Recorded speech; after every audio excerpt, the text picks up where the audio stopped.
Encore un smartphone envoyé par Realme. Attention, c'est du lourd, c'est le plus puissant smartphone de la marque et c'est aussi un appareil qui accumule les premières mondiales. Vous allez voir, on risque d'en prendre tous ensemble plein les yeux. Ouvrez-les bien, accrochez-vous, c'est parti.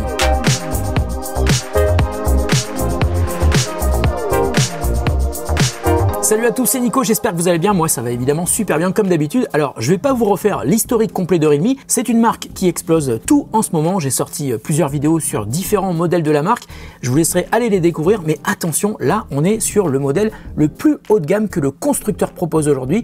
Voici le Realme GT2 Pro. Alors c'est le premier smartphone au monde dont la coque est conçue en biopolymère. C'est une matière issue du monde végétal qui a pour but de remplacer le plastique issu du pétrole, et cette fameuse coque que l'on va retrouver à l'arrière du smartphone, eh bien, elle a semble-t-il l'apparence du papier. Le Realme GT2 Pro a aussi obtenu des certifications au niveau de sa conception, de sa fabrication éco-responsable et de sa durabilité. Bon, en gros, on va dire que c'est un smartphone écolo, mais qui est aussi une bombe en matière de performance. Il est équipé du plus puissant de tous les processeurs du moment, le Qualcomm Snapdragon 8 Gen 1, d'un écran AMOLED 2K équipé de la techno LTPO qui permet de faire varier le taux de rafraîchissement de l'écran entre 1 et 120 Hz, ce qui lui permet de s'adapter à votre usage et de consommer donc moins d'énergie. L'écran offre aussi un très bon niveau de luminosité à 1400 nits et il est HDR10+. Il est évidemment 5G, NFC, il embarque une batterie de 5000 mAh et il est compatible avec la recharge ultra rapide SuperDart à 65 watts. Et côté photo, il embarque deux capteurs de 50 mégapixels pour le grand angle et l'ultra grand angle de 150 degrés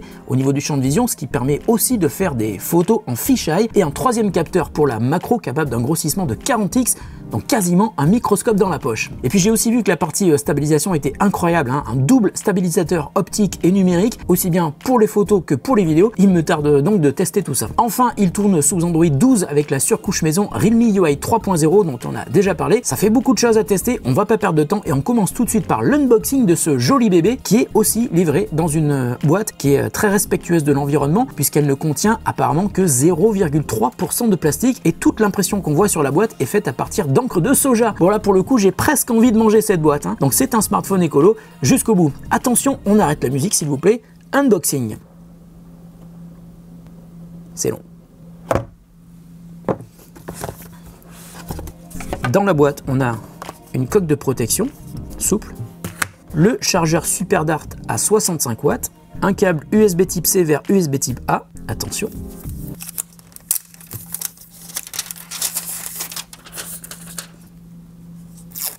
Ah oui, d'accord, oh là là. Effectivement, on dirait du papier à l'arrière, c'est très rigolo. En fait, c'est super agréable à toucher. Waouh, c'est marrant, hein. On dirait qu'ils ont mis une coque supplémentaire, mais en fait, non, c'est la coque du smartphone avec un gros bloc photo, hein, vous le voyez, et qui tient bien en main. Et vraiment, effectivement, on a l'impression d'avoir un smartphone qui a un dos en papier. C'est très bizarre, j'ai presque envie de prendre un crayon et de dessiner dessus, mais je vais pas le faire évidemment. Allez, on va l'allumer.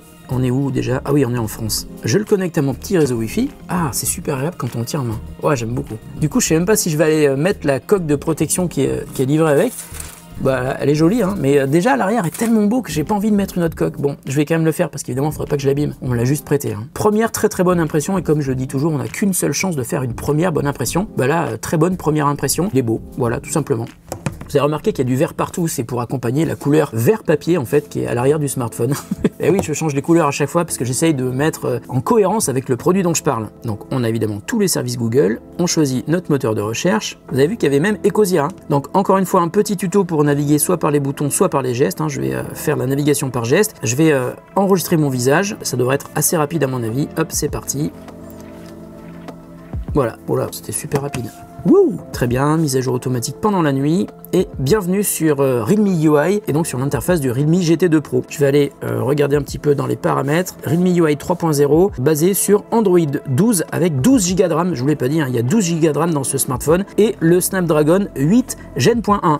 Waouh, il me tarde de tester ça. Je reviens dans quelques jours, je vous dirai ce que j'en aurais pensé après l'avoir testé et l'avoir tenu en main avec ce dos en papier qui me plaît beaucoup. Déjà, ça c'est cool. Allez, à tout de suite pour vous, mais dans quelques jours pour moi. Alors me revoilà après plusieurs semaines de tests, hein. J'ai vraiment pris mon temps parce qu'il y avait plein de choses à découvrir sur ce très beau smartphone, et j'ai eu aussi l'occasion de le comparer avec un smartphone de gamme équivalente, le Samsung Galaxy S22, et je sais que ces modèles sont souvent mis face à face, donc je pense que mon retour d'expérience va vous intéresser. Alors tout d'abord, le Realme GT2 Pro, c'est un smartphone qui a incroyable à plus d'un titre. D'abord, il est ultra puissant, ça on l'a vu au début, hein. Il y a à l'intérieur le Snapdragon 8 Gen 1, son écran AMOLED et son taux de rafraîchissement de 120 Hz qui vous permettent donc d'avoir un smartphone qui est vraiment parfait pour le gaming. Il est aussi bien sûr génial génial pour regarder des vidéos avec son grand écran, et pour un usage quotidien sur les réseaux sociaux, on va dire que c'est super confortable, hein. Autre gros point fort du Realme GT2 Pro, c'est son autonomie et sa charge ultra rapide. Par exemple, pour comparer, le week-end dernier, je suis parti faire des photos avec donc ces deux appareils et je les avais chargés la veille, et quand je les ai récupérés le matin, le S22 était à 8% et le GT2 Pro était à 40%, pourtant avec les mêmes applis, les mêmes notifs activés. Alors pour les photos, j'ai commencé à en faire un certain nombre avec les deux appareils et j'ai demandé l'avis de ma petite équipe qui est ici, donc Clément, Camille et Fanny, et voilà à peu près ce qu'ils m'ont dit après avoir vu les photos que j'ai faites dans ma première série de tests. Alors pour Clément,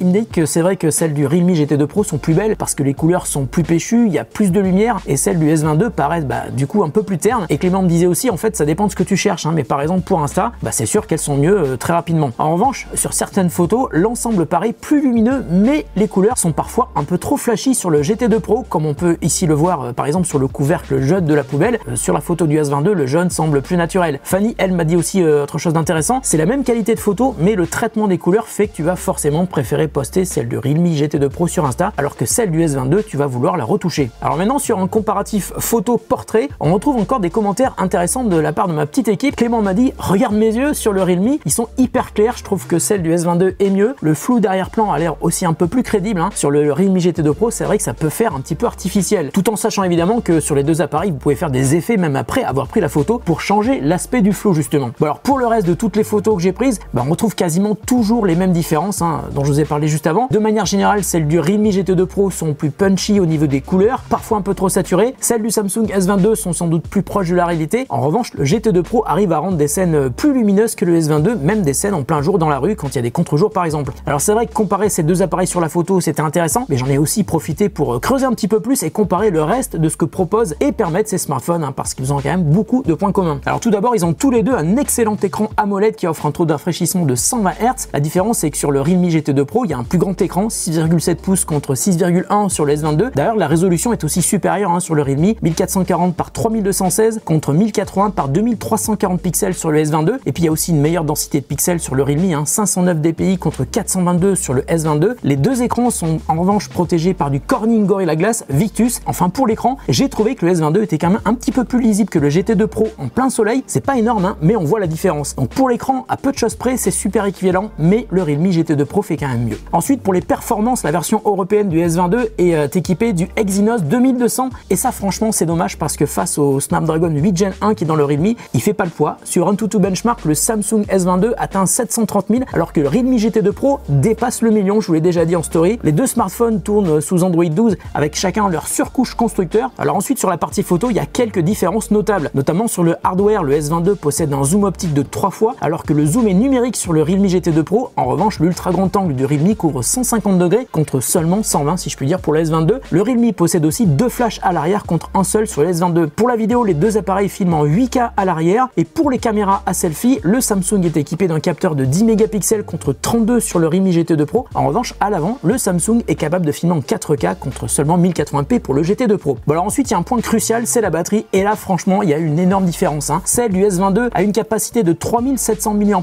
et celle du Realme GT2 Pro monte à 5000 mAh. Donc ça se ressent évidemment sur l'autonomie puisque vous allez avoir du mal à tenir une journée complète avec le S22, alors que le Realme GT2 Pro vous permet quasiment de tenir 2 jours complets. Et le problème, c'est que le S22 n'offre qu'une charge rapide qui ne dépasse pas les 45 watts avec un chargeur super rapide, ou 25 watts avec un chargeur rapide, mais en fait aucun n'est fourni avec l'appareil, alors que le Realme monte à 65 watts avec un chargeur qui est livré avec le smartphone. Le seul avantage du S22 sur ce point, c'est la charge sans fil et la charge inversée. Alors le S22 est aussi IP68 alors que le Realme n'est pas du tout étanche, même s'il résiste aux projections de poussière. Et pour finir, le prix, parce que là aussi il y a une sacrée différence. Je me suis basé sur les prix affichés sur le site de chacun des constructeurs et sur la même config, donc 128 Go de stockage. Le S22 est vendu 859 € et le Realme GT2 Pro est vendu 749 €. Alors au vu de tout ce que je vous ai raconté avant, de tout ce que je vous ai montré sur les photos, pour moi, il n'y a pas photo, c'est le cas de dire, hein. Le Realme GT2 Pro est quand même plus intéressant que le Galaxy S22 de Samsung. Et ce, surtout sur 3 points majeurs: l'autonomie, la charge rapide et le prix. Et pour la partie photo, on va dire que c'est très similaire. Le S22 fait des photos un petit peu plus naturelles alors que le Realme GT2 Pro les rend plus flatteuses. À vous de voir ce qui vous plaît sur le Realme GT2 Pro ou sur le S22. Et je suis content d'avoir pu comparer un smartphone concurrent comme le S22 qui est malgré tout plus cher mais moins puissant et à mon avis moins bien équipé pour une utilisation au quotidien. Voilà, j'espère que cette vidéo vous a intéressé, vous a permis d'en savoir plus sur ces deux appareils. Le pouce en l'air sera une belle reconnaissance de votre part si vous avez apprécié la vidéo, et j'en profite pour vous remercier et remercier mon équipe qui m'aide sur toutes les vidéos. Prenez soin de de vous et de ceux que vous aimez. On se retrouve très bientôt sur The Grand Test. Salut à tous et à toutes et bonne journée.